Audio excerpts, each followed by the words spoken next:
Right, I guess we'll get started.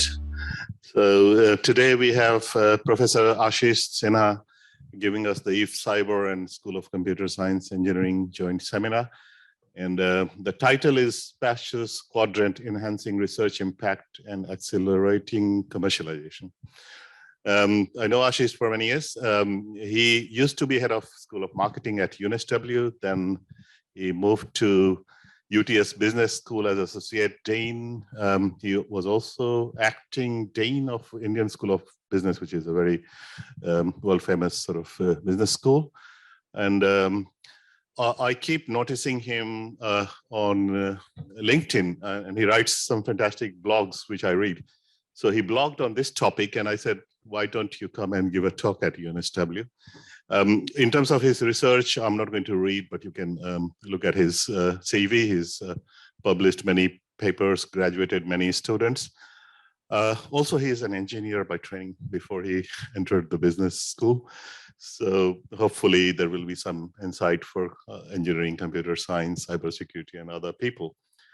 And more importantly, I met Ashish accidentally 10 years back in Sydney through a common friend. And after exchanging few notes, it turned out that our fathers studied together at BHU in undergrad, and they were roommates in postgrad. And we had no touch, so this was in 50s. And that was very, very sort of a rare event that happens in life. So that's, yeah. Thank you. Over to you, Ashish. Okay, sure. Thanks a lot for the introduction, Sanjay, and thanks a lot for inviting me for this talk and to UNSW. I'm no stranger to UNSW. As Sanjay mentioned, I used to be here for a number of years before I moved to UTS. My two daughters already have, or one of them is finishing, and the other one finished the business degree here as well. So very fond memories of UNSW. And whenever I come back here, you know, it seems like all of them come flooding back to me. So what I'm going to be talking about today is something that is very close to my heart, given that, you know, I was the Dean of Research, and I've been in Dean's roles and all of these things, and there's a push for commercialization. But what you probably see, and some of the stats that I'll show, we're not particularly good at it. You know, when I say we, I mean universities in general, but also the Australian universities in particular. So it's something that I love talking about, if I can get it to work, because it's about research of research. And it's not about research itself. It's about, you know, sort of kind of questions that we should be asking that we never tend to ask ourselves. And probably, you know, when you were at my age and with my wit, you know, all these things you can think about and talk about. But when you are a lot younger, like at one point in my life, I used to be, these were some things that I would never think about. You know, all you do is keep publishing or whatever. So you know, so it's what is the purpose of research? How do we do research? Are we achieving the objectives? You know, so you're taking a step back and you're thinking about the research of research. And these are some ideas and observations to ponder. So I really don't have a solution, so to say, right? It's just, these are some of the things that you should think about. And hopefully as we go through, you would see, you know, that it'll hopefully start making sense. So agenda, my journey of commercialization. Why am I interested in commercialization? So you need to understand my history, where I'm coming from, right? Then what is Pasteur's Quadrant, right? So why should universities and you be interested in that? Any researcher, doesn't matter who it is, whether it's from business school, whether it is from engineering, whatever. And how should universities organize? If I convince you that Pasteur's Quadrant is the best way to go forward for research as well as for commercialization, the last part is, which I will not cover a lot. You know, there's white papers that I've written about it, you know, and so you can go and read about it. So I can't, because, you know, there's just too much stuff to be done in 40 minutes or so. And I'm sure that I'm already running out of time. Okay. All right. So my journey. So I, you know, way back, 20 years back, I was plucked out of obscurity. I used to work at a university in New Zealand, and was asked to head up the analytics division of Information Resources Incorporated, which is one of the largest marketing analytics firms on the planet, and there I got to meet these two gentlemen. John Little is a professor of MIT, and Len Lodish is from Wharton, right, two of the best business schools on the planet. And they started IRI, which at that time was $1 billion company, right? So these guys were the founders of this company for which I was working for. And much more importantly, this first time in my life, I got to know the exploits. Now, how do they sort of look at these things and then convert them into something which is commercializable? And not only them, this is a guy, Mike Hansen from UCLA. Again, a marketing professor. I'm a marketer. The word on the street is, he's never told us, that he sold his company for $350 million, right? And the guy below was the CEO of AC Nielsen. I used to report into him at IRI. He also sold MMA, a small company, for $20-odd million. So when I came back, so one of the things that was very common about these guys was they were brilliant academics. I know it's hard for me to make comparisons to engineering, but still, when you look at the citations or whether the quality of research, the kind of journals that they're published in, gosh, they were right at the top. Produced very impactful research and highly commercializable research, worked very closely with consulting firms like BCG, IRI, to understand problems and then to commercialize research. So when I came back to this part of the world and academia, and there are reasons, and my wife and I sometimes have this conversation that did we do the right thing or not? Because she didn't want to come back and I wanted to. But I started a small consulting firm. And the idea was that I didn't want to consult because I just didn't have the time. So what I did was I came up with a company that was consultant to consultants. So that means, I would come up with solutions for companies like Synovate, Aztec, or Fox Studios. And it could be in all these different kind of, areas. And then develop solutions, the idea being with the data, you would always get it published. And then sold two very small analytics firms. And when I say small analytics firm, basically it's code, right? Because they had no customers, end customers as such, just simple lines of code that was sold.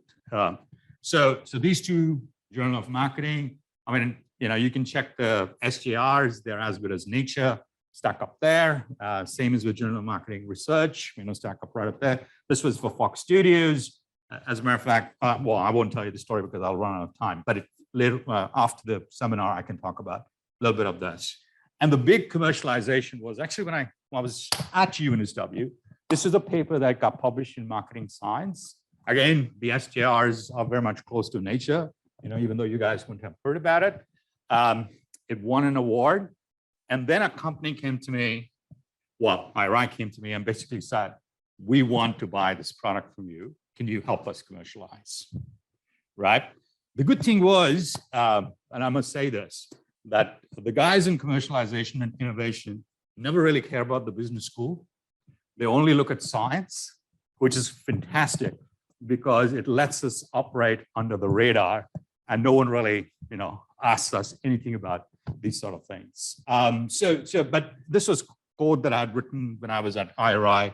And again, I can go into it and we can talk about it and what it did differently and all that stuff. And this morning we were talking about how we can now apply deep learning to this problem, to the same problem because it is a combinatorial problem, right? So it's a large combinatorial problem. How do we solve that? Now, equivalent of an AlphaGo as an example of that. But anyways, okay.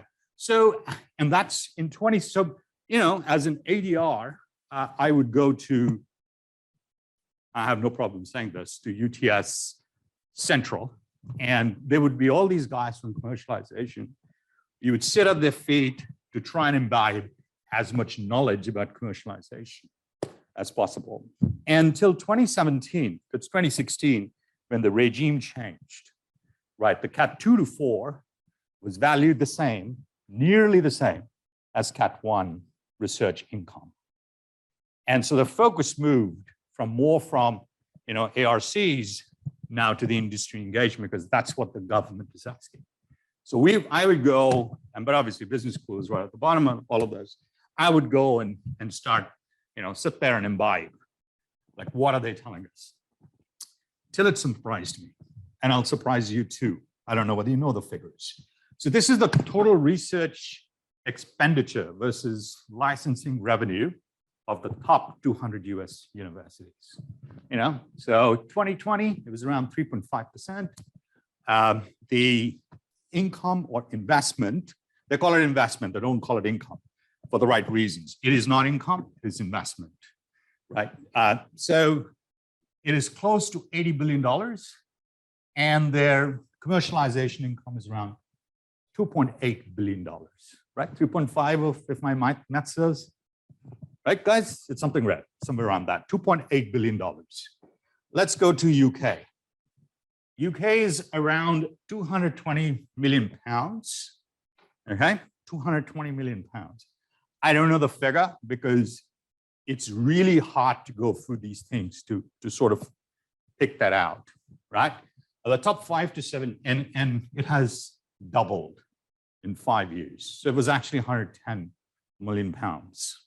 It's double. So you can see the gap, US, UK. Let me bring you to reality.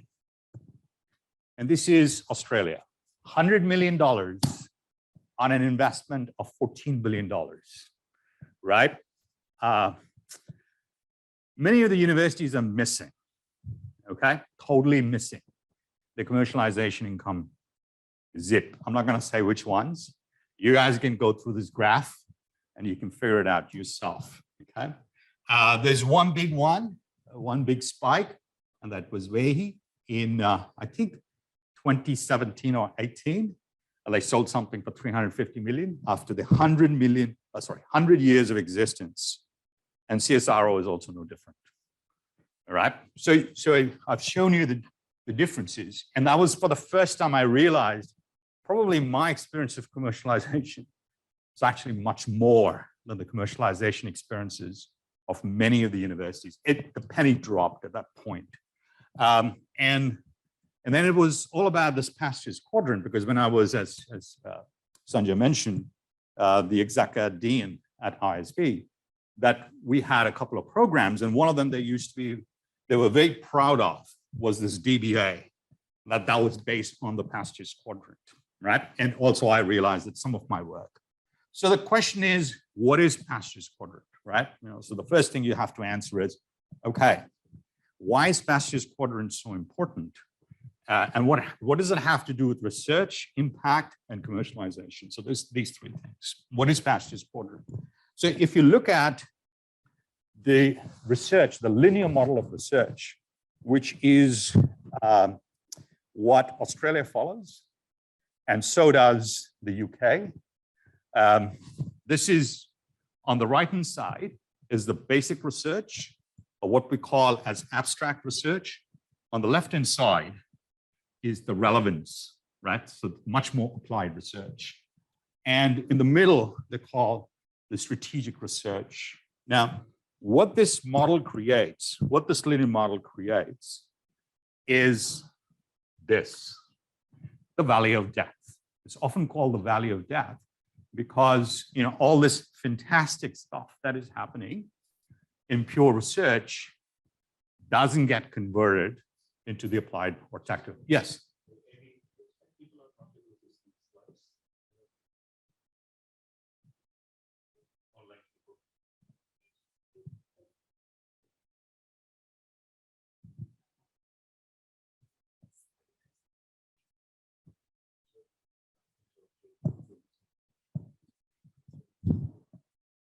Sorry, no, not a problem at all. Not a problem. So, on the right-hand side is the highly abstract basic research, and you could say physics, chemistry, wherever. On the left-hand side is the application of that, right? And because they are separate, it's a linear model of research, or the way that's been conceptualized, very widely criticized, by the way. This model of linear research model is very widely criticized. For whatever reason, the UK, Europe, and Australia follow this. But it creates what is called as the valley of death, which means that if you've got really great ideas here, pure research, and you want to convert that into something which is applied, a lot of these ideas die because you're just not able to do it. So one way around that is this whole notion of, translational research.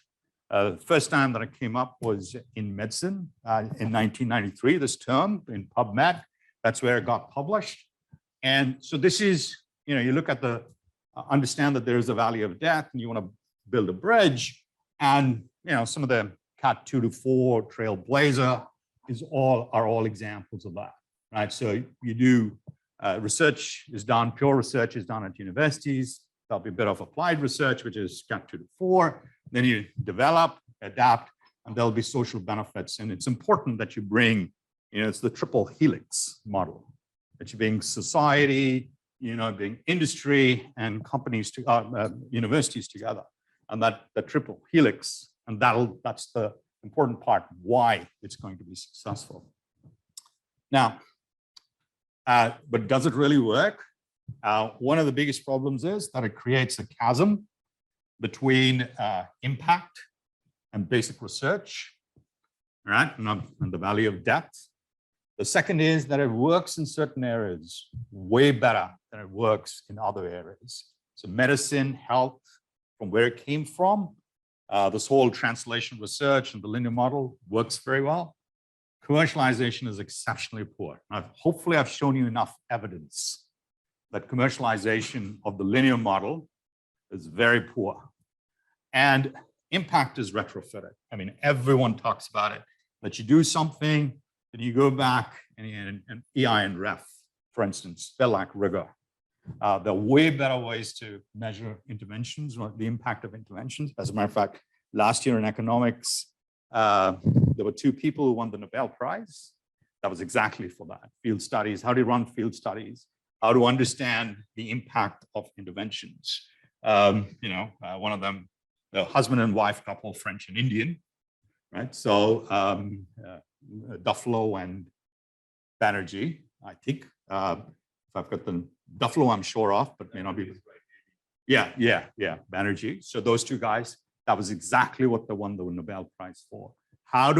What field studies, how to run the field studies to be able to, understand the impact of interventions way better than anything that EI and REF does. So what is the solution? Well, what if we have, so hopefully till this point, sort of showed you numbers, evidence, what if we have a research method or a research model that structurally does not have this whole valley of death, right? What if we can have relevance and rigor together? And I wish I was the guy who came up with this idea. Unfortunately, I'm not the guy who came up with it. It would have been brilliant. There's a guy by the name of Donald Stokes who wrote this book. He was at Princeton. He wrote this book and he actually criticized the linear model and the Australian research model. The figure that I've is actually from his book, that he criticized and said that this linear model doesn't work. So the idea is, instead of a linear model of one-dimensional, unidimensional, you have 2 dimensions. On one side is relevance, the other side is rigor, right? I mean, some ways you can call it that way. Actually, it's consideration of use versus fundamental understanding, quest for fundamental understanding. When you score, there are 4 quadrants, but obviously lit review and meta-analysis, for those of you who do these kind of things, will be somewhere here, right? So basic research is here, applied is here, but the one which kind of scores high on both relevance and rigor, or consideration and basic, is called the Pasteurs quadrant, or the use-inspired. Important part there, it's not use-inspired research, it is use-inspired basic research. So it is both. It's basic research as well as an applied research. I mean, Pasteur was like one of the guys who started this whole notion of that. He would never work on a problem that did not have and applied a solution or an application to it. So he would never do that. But in the process of doing it, rewrote microbiology and won the Nobel Prize at the same time, right? So he was, so to say, one of the most brilliant of the early exponents of this particular paradigm. Right, so hopefully, this is the use-inspired basic research or the Pasteurs Quadrant, right? And the way that it works is you've got, use-inspired, and it can change the existing understandings of whatever the basic research, basic area like physics, chemistry, whichever, engineering, probably business, whatever that might be. And then it also creates an improved technology. So I was kind of thinking about an application that you guys would hopefully find interesting. And the exemplar that I could think of is DeepMind's AlphaFold, right? It's maybe I won't show you the video, but it's about the folding of proteins, right? Based on the interactions between the amino acids, the amino acids and how they interact with each other leads to, the folding of protein. And it was one of the biggest challenges of modern times, grand challenges. It was like climate change. They think about the same thing about protein, the folding out, had not been solved for 50 years. DeepMind solved it using very novel AI techniques. Some of it I understand, and some of it, honestly speaking, I don't, right? But it's, the solution that they came. In the process, rewrote computational biology. It is considered to be one of the most impactful projects. You guys can check it out yourself if you don't believe me. One of the most impactful projects in computational biology. Every day, there is something new that is coming out of it, right? Remarkably, solution provided by industry, not by academia. So this was a race. You had, labs from Oxford. I don't think it was Stanford for certain, right? From all the leading universities. And who comes up with the solution? Not a university, not a university lab, nowhere close. It was an industry lab. Highly commercializable, will accelerate drug development, personalized medicine. And it's been published a number of times in Nature, not once, multiple times. And people are still changing the code, chopping and changing the code. They've just released the code for everyone. And what I find really surprising is that a lot of the academics are writing blogs about it, not understanding what the code is. From these places like Stanford and Oxford or whatever, academics are writing blogs about it, not about the solutions of it. So why did DeepMind, and this caused a lot of people soul searching by a lot of universities. Why was it that DeepMind came up with a solution when universities couldn't, right? So the first thing was use-inspired, it was problem-based research and wanting to change the world. You take really big risks. The other one was multidisciplinarity. That was really big with them. It was not about which I find, and I've been in these roles for way too long, that academics want to publish in a discipline which is not related to the base core discipline. For them, that is multidisciplinarity. That's not multidisciplinarity, certainly.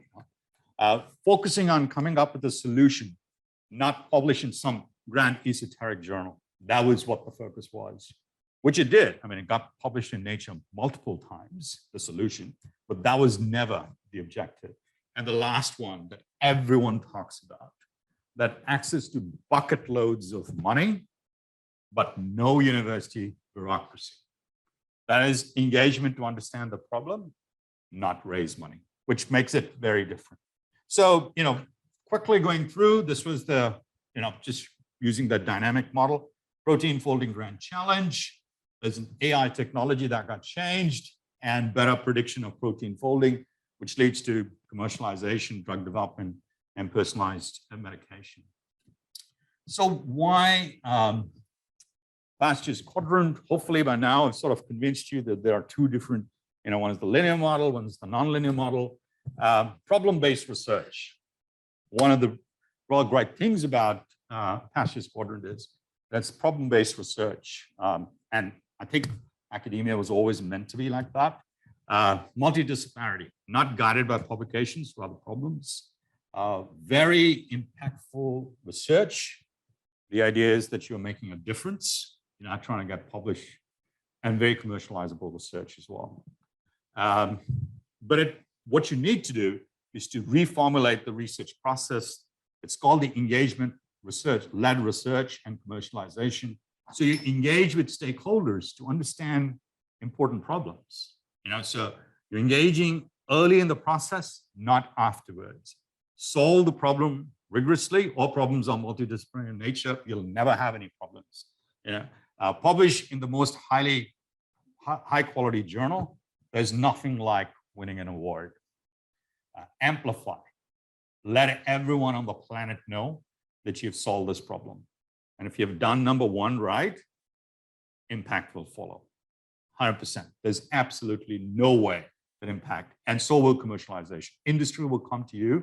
So that's why it's called a pull strategy rather than a push strategy, because industry kind of comes to you. So the how, some of the how. So I've sort of talked about, I think, what first, what is Pasteurs Quadrant? Why should you be interested in? The last part is how. I'll touch upon it a little bit, show you some examples. And this is the paper, the white paper that we wrote about university structures and what that should be. This particular gentleman, and I thought best, but HBR, there are plenty of articles written in Harvard Business Review. If you ever have the opportunity, please read about him.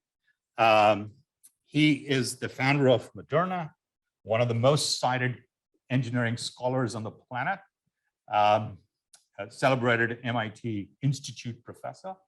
He's got 900 plus patents, H-index of 230. His patents potential to impact 4.3 billion people. His lab has 40 companies, $23 billion. And he himself is a billionaire. And my understanding is, because this is being recorded and I could be wrong, my understanding is that he's pledged every dollar or most of it to MIT.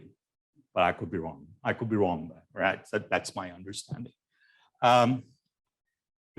So I was going to show you, because I can't talk about him the way that people do. So I'm just going to play it for like maybe 2 minutes, and you can.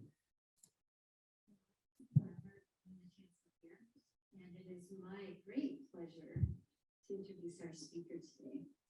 So Robert Langer is a David H. Koch Institute professor. As an institute professor, this is the highest honor one can have here at MIT. His research is at the interface of medicine, cancer in particular, and material science and chemical engineering.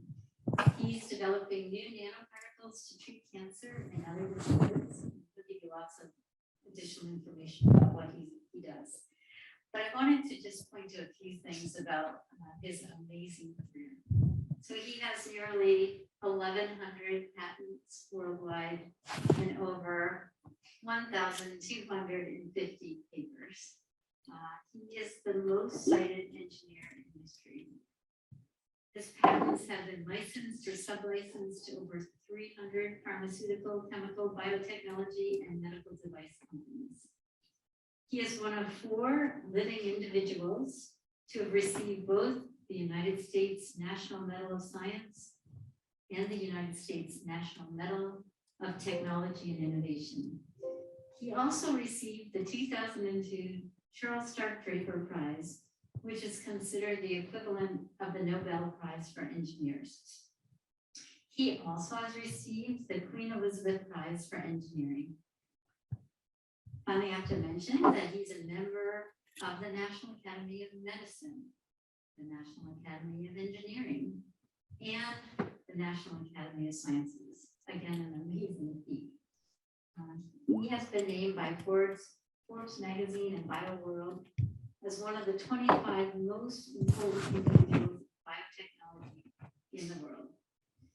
He received his bachelor's degree from Cornell and his PhD from MIT. I think you get the drift, right? Who this guy is, but the multidisciplinarity of his work, how he's He's an engineer, but much of his work is in cancer. Moderna, the founder of Moderna. His students are amazing, all right? And just what it is worth, right? So you sort of get the drift.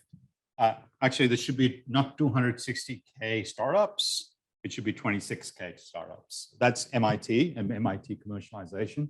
It's like #1 on the planet at this time. Single-handedly, you'll see that's worth $2 trillion a year. Would make it the 17th largest economy on the planet. Right? We're talking about just the startup. We're not even talking about startup ecosystem. Kendall Street, we talk a lot about Silicon Valley. Actually, Kendall Street is considered to be much more innovative than Silicon Valley. It's the most innovative square mile. It's often considered to be one of the most innovative square mile. And some of the hows, you might already be aware of it. It's got a mind and hand philosophy of a real world engagement, embraces industry and government collaboration. Student and faculty can tap into a suite of products, and then student faculty can engage in catalysts. And so they are, again, brilliant exponents of MIT as a university, but certainly Koch Institute, brilliant exponents. And a lot has been written. So you guys can go on Harvard Business Review. They've got plenty of articles. There's interviews. How is he, like the sort of multidisciplinary work he does. So what we were proposing in this white paper is engagement to understand problems, not to raise money. For God's sake, please don't do that, right? Commercialization of ideas, have innovation park on campus. The centers not only to operate like centers, only focus on publications and citations, so they should be externally engaged, multidisciplinarity, faculty from different disciplines, but retain a faculty structure, which is what a lot of universities are doing away with, and it's important for depth of knowledge. Anyway, so, and I'm not going to give you, the structures and whatnot, because that just gets into the administrative part of things, but rather just give you a broad overview of what we call as knowledge clusters. Some people call it research hubs, but they're different from knowledge clusters, and you'll have to read the paper to figure out. So this is pretty much, I think, the last slide. So the hallmark of impactful commercializable research is not applied, rather use-inspired basic research. Unless you have this component of basic research, in the Pasteurs, commercialization impact will continue to be a pipe dream. But obviously I'm a marketer, so I talk about the people that I just spoke about. The important part is not to get bogged down by timing of impact and commercialization, which, again, even from my own experience, it took 10 years before someone was actually interested in what I had come up with, and it was like code, right? But what industry engagement means for research, when you solve problems that are important to business and society, you have ready-made impact. You don't have to manufacture it. You don't have to retrofit it. And companies will line up to work with you, and they do. And good journals actually value that, or at least in my experience. These are some of the references, and that's pretty much it from me. Thank you.